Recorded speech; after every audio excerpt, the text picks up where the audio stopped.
The animals, trap, trap, trap till the cages fall.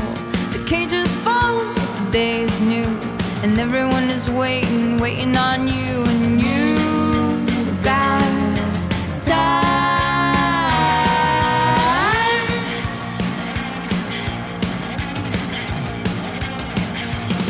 Hey guys, welcome to my review for JoJo's Bizarre Adventure Part 6, Stone Ocean. Sorry it's been a few days, I was a lot more busier during the holidays than I was expecting, but now we're in 2018, back in the swing of things, and I plan to have quite a few reviews out soon. And we're going to be starting off the year with Stone Ocean. Now as per usual, there won't be any major spoilers for Part 6 in this video. However, if you're watching this, I recommend you have at least read the first 5 parts of JoJo's Bizarre Adventure, because there might be some light spoilers for those sprinkled in. Anyway, so Stone Ocean is the 6th part in the JoJo's Bizarre Adventure series. It was written and illustrated by Hirohiko Araki, and it was serialized in Weekly Shonen Jump from 2000 to 2003. This story takes place in Florida, roughly 10 years after the events of Vento Arreo. This is where we are introduced to Jolene Kujo, our main protagonist for Stone Ocean, who is of course the daughter of Jotaro. Things aren't going so well for her because the series starts off with her being framed for someone's murder and being thrown in prison. More specifically, the Green Dolphin Street Jail, which is an all-female prison. Now, she's pretty pissed off about this because she wasn't actually responsible for anyone's death, and of course she wants answers and to be proven innocent, as you would. Once she is admitted to the prison, she is given something to her that was sent by her father Jotaro, who by the way is looking pretty young for someone who's 40 years old. Whatever these men are drinking, I'm gonna want some. Anyway, this gift he gives her is an amulet that actually unlocks her stand ability, Stone Free. You see, Jotaro knows something is up. He knows that she was falsely accused, and that there are certain people who are still under the influence of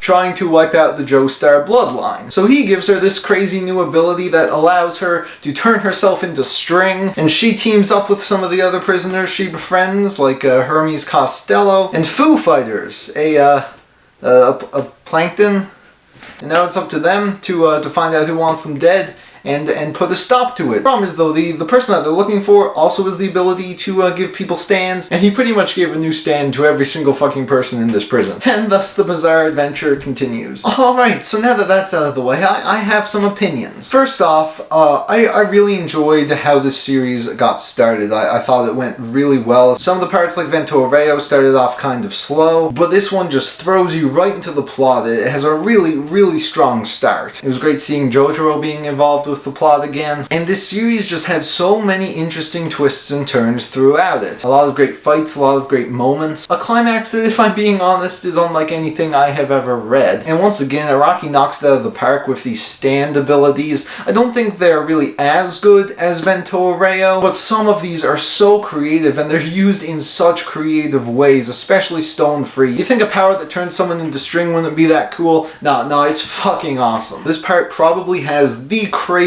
and most absurd stand abilities we've seen yet. And if you think things might get boring just because it takes place in a prison the whole time, I'll tell you this, Araki gets very creative with the locations in this series to keep it from getting stale. Overall, it's once again just really solid stuff, but it's not perfect this time around. I feel like Stone Ocean was a bit longer than it really needed to be, because there are some times where I do feel like not much has been going on. They've just been fighting for a really long time. Maybe some fights could have been shorter, maybe some more plot progression needed to be happening. Overall, it's not really that bad, but I feel like it could have been a few volumes shorter. It also feels like a lot of time there isn't much time to breathe after a certain fight. You know how Jojo is basically, a series of different fights with stand users, but after a huge epic fight, there's usually some time to breathe. Not really much of that here. It moves at a very fast pace. Like, as soon as a battle is over, the characters were near death, another one will start up almost immediately, because this prison is freaking infested with stand users. And it can be a bit overwhelming at times. I did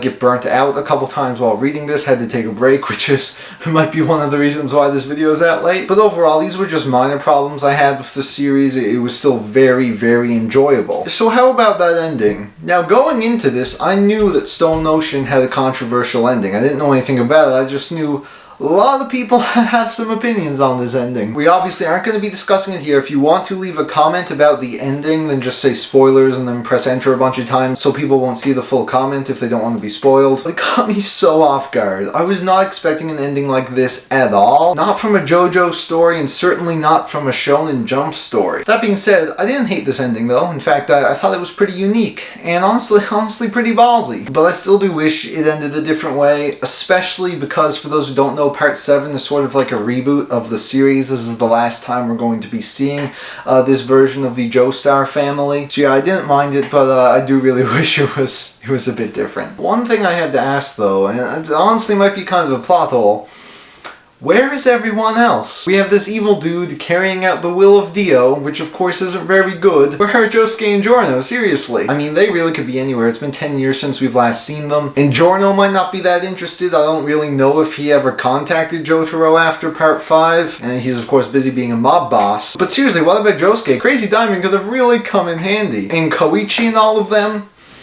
Jotaro didn't think once to call them to help, but overall it wasn't that big a deal. It didn't really take me out of it. It's just more something I wish would have happened. Alright, so let's talk about the characters. Now, Jolene Cujo is honestly probably one of my favorite protagonists in the series so far. She's a lot like her father, Jotaro, has a pretty similar personality, but the important thing is that she has more personality. I think Jotaro is a great secondary character, but I was never too big on him when he was the protagonist. But Jolene feels right at home. She is such a great character. As per usual, there's a lot of side characters in JoJo, and I have to say this probably has one of the weaker ensembles of side characters in the series, and I think that's because usually all the side characters are together, like, you know, they're in a group, they're Crusaders or they're the Gang Stars or whatever. These guys who are allied with Jolene sort of come and go. There's very rarely a time when they're all together at once. And because of this, I feel like we don't really get the time to connect to a lot of the characters like we did in previous parts. I feel like some could have been developed a bit better and I ended up not really caring about them too much. That being said, I'd still enjoyed a lot of the side characters like Weather Reporter and Nasui, and I really liked Foo Fighters. She was such a unique and interesting character. But of course, what is JoJo without a villain? And this time we have the priest Enrico Pucci and his stand Whitesnake. Now, I won't be saying what his power is, what his motivations are, but I have to say I loved this guy as the villain. For me, he's right up there with Kira and Dio. Very evil dude. And he's arguably the most developed villain of the series. We get bits and pieces of his backstory, and eventually we get it all. And my god, is that a thing. And finally, let's talk about the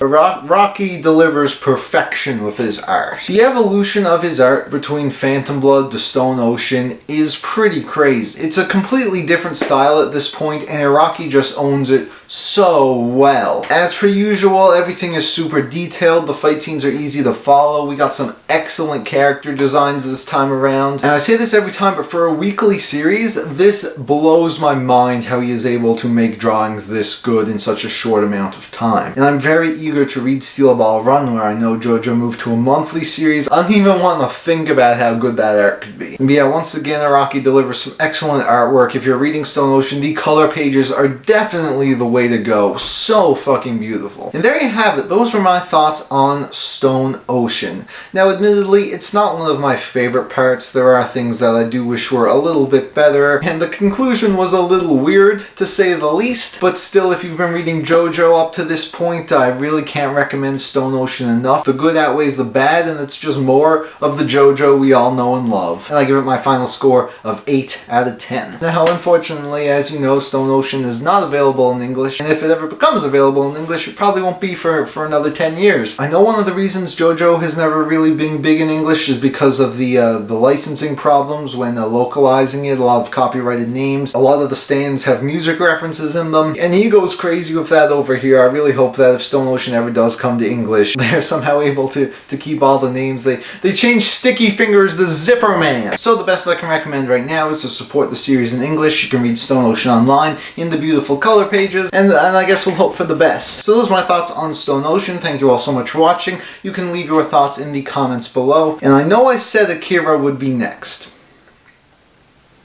but we recently reached 1,500 subscribers, and I have some inner demons that still need to be tamed. I will see you guys soon, when I will hopefully be able to conquer said demons.